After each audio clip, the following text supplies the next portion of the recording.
Toutes les disputes de couple partent de cette erreur fondamentale. Bonjour à vous, j'espère que vous allez bien. Je suis très heureuse de vous retrouver aujourd'hui dans un nouvel épisode concernant le couple, les disputes de couple, les relations de couple.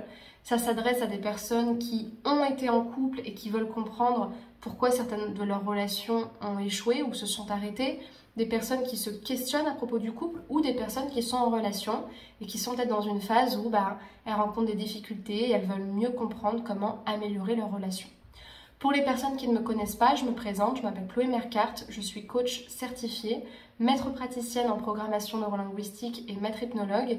Et depuis 2020, j'accompagne les femmes à renforcer leur estime d'elles-mêmes pour sortir des schémas de dépendance émotionnelle et mieux vivre en relation. Si vous n'êtes pas encore abonné à la chaîne YouTube et au podcast, je vous invite à le faire maintenant en cliquant sur le bouton s'abonner en bas à droite et en activant bien la cloche des notifications pour recevoir tous les épisodes le soir à 18 h durant la semaine. Sachez également que j'ai créé pour vous une toute nouvelle formation pour justement que vous avanciez dans cet objectif-là de sortir de la dépendance affective. Cette formation, elle s'intitule « Les 3 axes thérapeutiques à renforcer » pour sortir des schémas de dépendance. Elle est toute nouvelle et pour la télécharger, je vous invite à cliquer sur le deuxième lien dans la description, à remplir le formulaire et vous la recevrez directement par mail. Alors, quelle est justement cette erreur fondamentale dont partent toutes les disputes de couple? Alors on est bien d'accord que, encore une fois, on ne pourra jamais complètement expliquer toutes les disputes de couple en une seule vidéo de quelques minutes. Ça reste quand même une généralité, mais je trouve que c'est intéressant parce que moi je ne vais pas vous parler de toutes les disputes qu'on vit en tant que couple, mais plutôt qu'est-ce qui amplifie la dispute.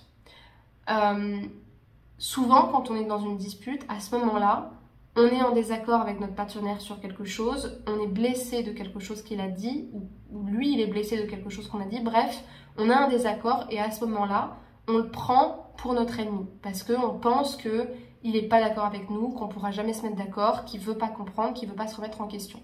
Et très souvent, dans une dispute, le déclencheur, c'est pas vraiment la situation initiale. Et d'ailleurs, beaucoup de disputes de couple partent de choses qui, entre guillemets, peuvent sembler insignifiantes. Comme par exemple la brosse à dents qui a été laissée là où il fallait pas, les poils sur l'évier, la vaisselle qui est pas faite, les chaussettes qui traînent, ça qui va pas, toi qui n'as pas reconnu que j'avais fait ci ou que j'avais fait ça, toi qui as fait ou qui a dit telle ou telle chose. Souvent, c'est pas tant la situation en elle-même, mais c'est plutôt la manière dont chacun va se parler par rapport à ça et les blessures qui vont en résulter.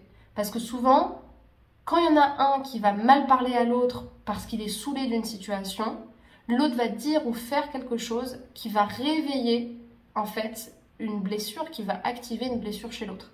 Et l'erreur fondamentale, justement, c'est de considérer à ce moment-là que notre partenaire est la cause de ce qu'on ressent. Alors dans ces moments-là, vous allez me dire, mais oui, mais Chloé, mais c'est lui qui a dit ça, c'est lui qui est la cause de ça, c'est bien lui qui l'a dit. Ouais, je suis d'accord avec vous. Sauf que quand vous réfléchissez en mode dispute, votre cerveau, il n'est pas libre en fait. Là, c'est votre système nerveux autonome qui s'active parce qu'il y a une vigilance, parce qu'il y a une alerte qui a été lancée. Il y a une blessure qui s'est activée, votre ego qui essaye de vous protéger du mieux qu'il peut parce qu'il y a vraiment quelque chose qui a été blessé chez vous. Sauf que dans la plupart des cas, quand vous êtes dans une relation saine, votre partenaire, il ne veut pas vous blesser. Quand il vous dit quelque chose, il ne le fait pas malencontreusement, il ne le fait pas avec une mauvaise intention. Par contre, le fait qu'il ait dit ça, c'est vrai, ça lui appartient, mais le fait qu'il ait dit ça, ça a réveillé quelque chose qui vous appartient et qui est lié à vous.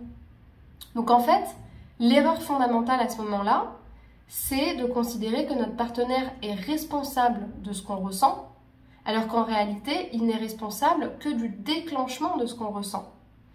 Lui, il n'est que le déclencheur. Il a dit quelque chose à un moment donné qui a déclenché une blessure qui nous appartient, qui vient de notre passé.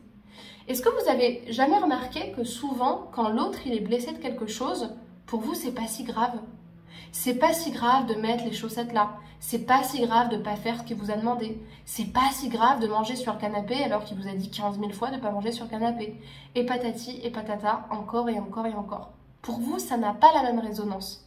Vous avez fait un truc qui est logique pour vous, vous n'avez peut-être pas prêté attention à quelque chose, ou vous avez dit quelque chose qui n'était pas avec une mauvaise intention, mais ça a réveillé quelque chose chez l'autre.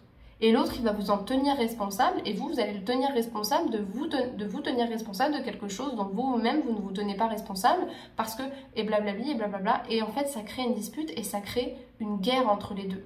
Pourquoi? Parce que le problème dans ces situations-là, c'est notre ego.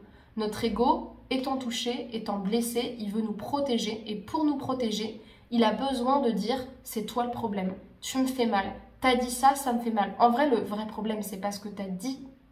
En fait, c'est plutôt ce que ça a réveillé chez moi dans mon histoire. Et c'est pour ça que des situations de la vie quotidienne, la manière d'y répondre, les mots qui sont dits, l'intonation qui est dite, les comportements qui sont dits, les mouvements qui sont faits, ne serait-ce que physiquement, les mimiques, ça peut réveiller énormément de choses. Par exemple, moi j'ai eu un père qui était pervers et manipulateur, et il avait certaines mimiques verbales, il criait à la maison, il manipulait tout le monde, il avait certaines manières de se comporter, des trucs qui font que dès que quelqu'un se comporte comme ça va m'activer d'une manière, mais ça peut me faire exploser, et je peux devenir extrêmement violente. Bon, faut pas déconner non plus, mais dans le sens où ça va venir m'activer d'une manière où c'est plus le rationnel qui parle, c'est l'irrationnel. Sauf qu'à ce moment-là, en fait, l'erreur que vous faites, c'est de tenir responsable votre partenaire de quelque chose qui vous appartient.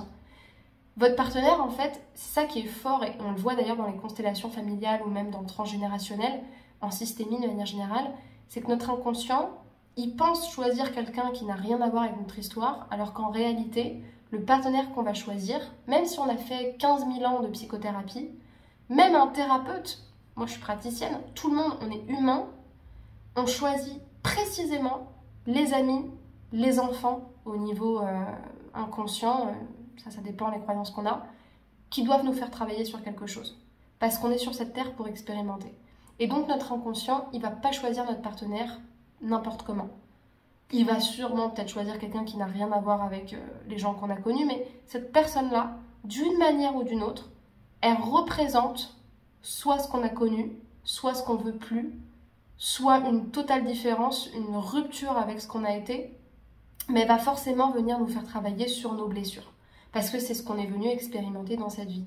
Et donc, l'erreur, encore une fois, qu'on fait, c'est de croire que c'est l'autre qui est responsable de nos blessures d'enfance. En réalité, non. C'est nous qui interprétons à ce moment-là quelque chose mal par rapport à nos blessures, alors qu'on pourrait prendre le temps de comprendre ce qui nous appartient et de régler le problème de couple ensuite. Tout ça, c'est assez compliqué comme concept, et c'est pour ça que j'ai créé un webinar offert qui va durer 2 heures le vendredi 15 novembre à 19 h, dans lequel justement je vais vous expliquer comment mieux vivre ces relations de couple, que vous soyez célibataire en quête de relations plus saines et en quête de compréhension de pourquoi vos relations du passé n'ont pas marché, ou en couple et que vous ayez envie de donner toutes les chances à votre relation de durer, de bien vivre et de bien vieillir entre guillemets dans le temps.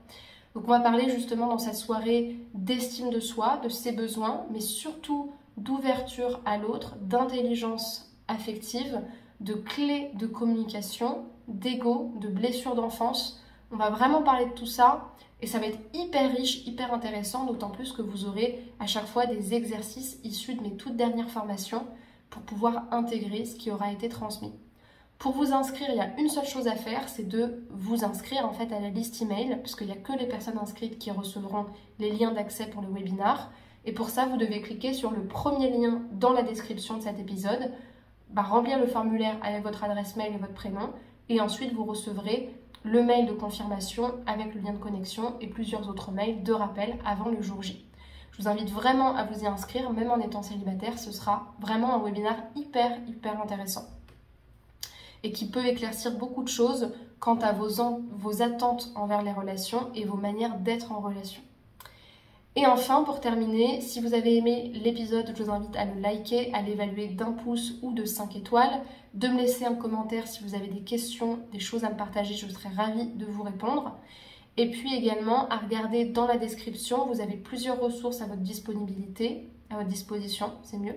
Notamment un appel offert de coaching de 30 minutes que vous pouvez réserver pour faire le point avec moi au téléphone sur votre situation et sur votre objectif pour que je vois comment je peux vous accompagner, mais aussi plusieurs autres outils, formations, ressources à télécharger, à obtenir, qui sont présentes dans la description.